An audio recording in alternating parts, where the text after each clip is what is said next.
छु अलिकति होइन म धेरै नै कालो छु म अहिले मात्र यस्तो भएको होइन म पहिलेदेखि काले हो सारे भो हो के विधि कालो भो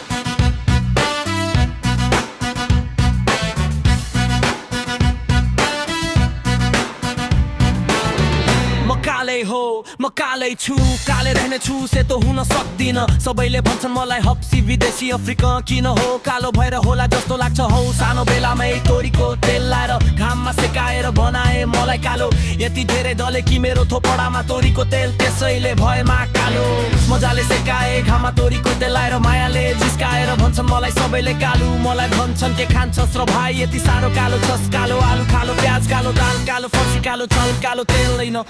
मुला छैन मैले कालो चिज केही पनि खाएको त्यही पनि म आफै कालो भएको मलाई भन्छन् सबैले